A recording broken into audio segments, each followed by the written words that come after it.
Have you ever wondered whether somewhere beyond the mountains, beyond the maps, and beyond the reach of human civilization, there exists a nation so vast, so mysterious, and so terrifying that its emergence would signal the beginning of the end of the world? For centuries, people have searched for them. Kings pursued their traces. Explorers claimed to have found their lands. Entire civilizations built legends around their name. Yet, despite all the stories, all the theories, and all the speculation, one question remains unanswered. Who are Gog and Magog? And why does their story appear not only in Islamic tradition, but also in some of the oldest narratives known to humanity? Their tale is not merely a story about distant tribes hidden behind a wall. It is a story connected to prophecy, power, faith, and the final chapter of human history. And the deeper we investigate, the stranger the mystery becomes. Because according to authentic Islamic sources, Gog and Magog are not creatures of myth. They are real. They exist. And one day, they will emerge. But to understand their future, we must first travel back thousands of years into the distant past, to an age when empires rose and fell beneath the shadow of conquest, to a time when a great ruler journeyed to the edges of the known world, a ruler remembered in the Qur'an as Dhul-Qarnayn. The historical setting is one of the most fascinating periods described in Islamic tradition. The Qur'an presents Dhul-Qarnayn as a powerful and righteous king whom Allah granted authority, resources, and knowledge. Unlike many rulers of his age, his journeys were not driven merely by ambition or conquest. Instead, they were marked by justice, order, and responsibility. The world he traveled through was vast and fragmented. Powerful kingdoms competed for influence. Remote tribes lived beyond the reach of major civilizations. Trade routes connected continents, but countless regions remained isolated and unknown. It was during one of these journeys that Dhul-Qarnayn reached a region near a passage between two great mountains. There, he encountered a people who could barely communicate with them. Their language was different. Their customs were unfamiliar. Yet despite the barriers between them, their fear was immediately recognizable. They spoke of a threat. A threat so severe that it dominated their lives. A threat they could neither defeat nor contain. That threat was Gog and Magog. Imagine the scene. A community living under constant fear. Families uncertain whether the next attack would come tomorrow or years later. Villages vulnerable to raids. Lives disrupted by a force beyond their control. When these people met Dhul-Qarnayn, they offered him wealth. They proposed a bargain. In exchange for protection, they would pay whatever was necessary. The Quran records their request. They asked whether he would build a barrier between them and Gog and Magog. But Dhul-Qarnayn refused payment. Not because he lacked ambition, not because he underestimated the danger, but because he believed the blessings Allah had given him were sufficient. Instead, he requested manpower. If the people worked alongside him, he would help solve their problem. What happened next would become one of the most remarkable engineering achievements ever described in religious history. The construction began. Massive blocks of iron were gathered. Layer upon layer, they were stacked between the mountain passes. The structure grew higher and higher until it filled the gap. Then came an even more astonishing step. Molten copper was poured over the iron. The result was not an ordinary wall. It was a fortified barrier designed to resist both climbing and penetration. According to the Quran, Gog and Magog could neither scale it nor break through it. For the first time in generations, the people were safe. Their nightmare had been sealed behind a wall. But as relief spread among the population, Dhul-Qarnayn issued a warning that many people overlook. He explained that the barrier existed only by the mercy of Allah, and when the promise of Allah came to pass, the barrier would eventually be reduced to dust. The threat had been delayed. It had not been eliminated. At that moment, the story should have ended. Yet in reality, it was only beginning. Because centuries passed, empires disappeared, languages evolved, entire civilizations vanished into history. But the mystery of Gog and Magog remained alive. Generation after generation wondered where the barrier stood. Was it hidden among the mountains of Central Asia? Was it somewhere in the Caucasus?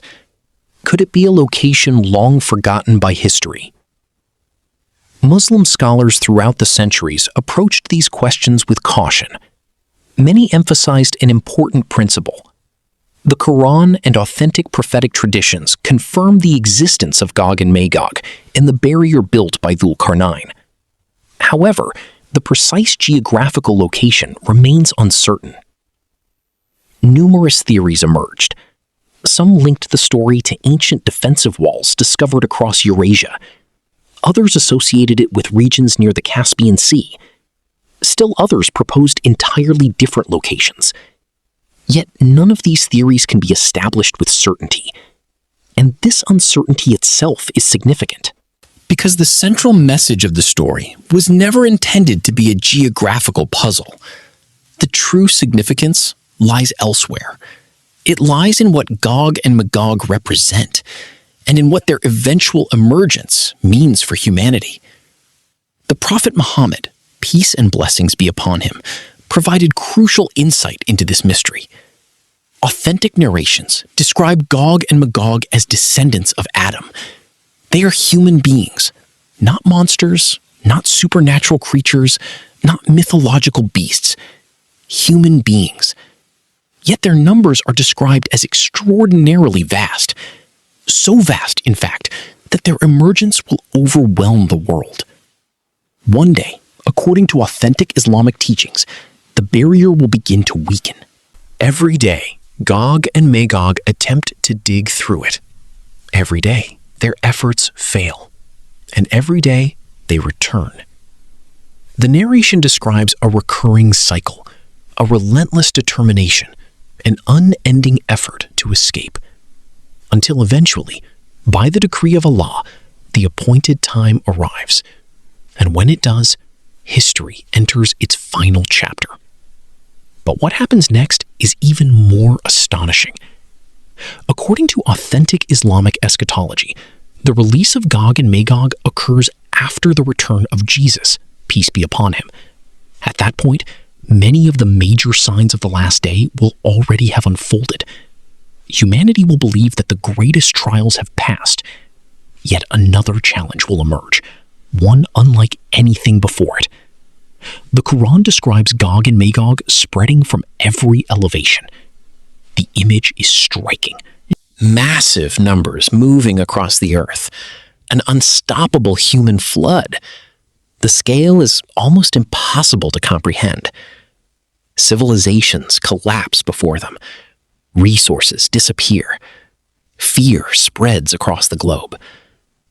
Even Prophet Jesus and the believers with him will be instructed not to confront them directly. Instead, they will seek refuge and turn to Allah for protection. This detail is remarkable.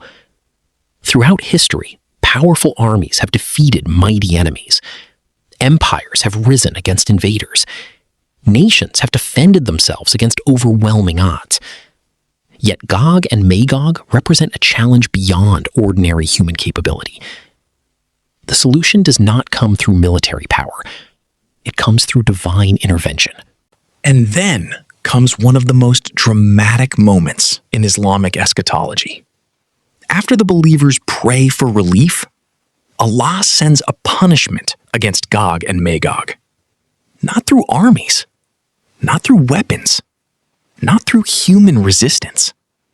A tiny creature, a worm-like affliction, something seemingly insignificant, yet powerful enough to destroy an enormous population. By morning, the threat that terrified humanity is gone. Just as suddenly as it appeared, it disappears. The lesson is profound. Human beings often measure power through numbers, technology, wealth, and military strength. But this story reminds us that ultimate power belongs to Allah alone. History repeatedly teaches the same lesson. The mightiest forces can collapse in an instant. The strongest empires can disappear. The greatest threats can be defeated through means nobody anticipates. This is one reason the story of Gog and Magog has endured for centuries. It is not merely about hidden tribes behind a wall. It is about the limits of human power. It is about humility before divine authority. It is about understanding that history unfolds according to a plan far greater than any civilization can comprehend. From a scholarly perspective, it is also important to distinguish authentic information from speculation. Many stories circulating online claim to have discovered the exact location of Gog and Magog. Others present fabricated photographs, false archaeological findings, or sensational theories. Such claims often attract attention because mystery fascinates people. But serious scholarship requires evidence. The authentic sources provide clear foundations. Gog and Magog exist. They are human. Dhul-Qarnayn built a barrier. The barrier remains until the time decreed by Allah. Their emergence is among the major signs preceding the Day of Judgment. Beyond these established facts, caution is necessary. The unknown should remain unknown until evidence appears. Perhaps that restraint is itself a lesson. Human beings often become obsessed with questions that have little impact on their daily lives. Where exactly is the barrier? What language do Gog and Magog speak? How large is their population today? These questions inspire curiosity, but they do not transform character. The Quran consistently redirects attention toward what truly matters: faith, preparation, reflection, responsibility. And perhaps that is why the story remains so relevant today. We live in an age of unprecedented technological advancement. We possess satellites, artificial intelligence, global communication networks, and scientific capabilities that previous generations could scarcely imagine. Yet, despite all our progress, humanity remains vulnerable. A microscopic organism can disrupt entire societies. A natural disaster can reshape nations. A single event can alter the course of history. The story of Gog and Magog reminds us that certainty is often an illusion. Human civilization is more fragile than it appears, and the future contains realities beyond our imagination. As the centuries continue to pass, the barrier built by Dhul-Qarnayn remains one of history's greatest mysteries. Hidden from sight, protected by divine wisdom, waiting for a moment known only to Allah. Perhaps somewhere beyond the horizons we know, the story is still unfolding. Perhaps the barrier still stands, exactly as it was decreed. And perhaps, at this very moment, forces beyond human awareness are moving history toward a destination already written. Because the most unsettling aspect of the story is not that Gog and Magog will one day emerge. It is that their emergence will mean the world has entered its final act. And when that day arrives, humanity will finally discover that the greatest mysteries are not hidden in distant mountains or forgotten lands. They are hidden in the future itself.